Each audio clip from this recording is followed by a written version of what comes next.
Ramalan terbaru tentang emas dan perak.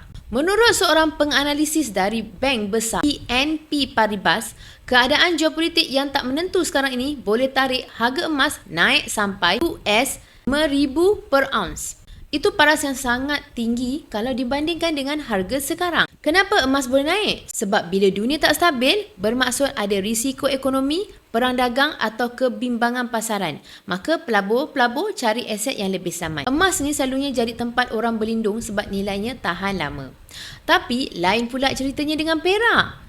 Ramai penganalisis jangka perak boleh naik sampai paras US 100. Tapi bila ia sampai di sana, ada kemungkinan harga turun semula sebab kekangan bekalan mula reda dan pelabur mula ambil untung. Yang penting, kita faham, ramalan ni bukan janji pasti. Ia cuma pandangan berdasarkan data dan situasi semasa. Tapi, ia bagi kita satu gambaran betapa emas selalu menjadi pilihan masa pasaran tak menentu. Jadi, kalau anda simpan emas dalam public gold, boleh guna info macam ni untuk fikir strategi jangka panjang. Sebab, emas tetap dilihat sebagai safe haven masa dunia tak stabil. Yang mana baru nak bermula tahun ni?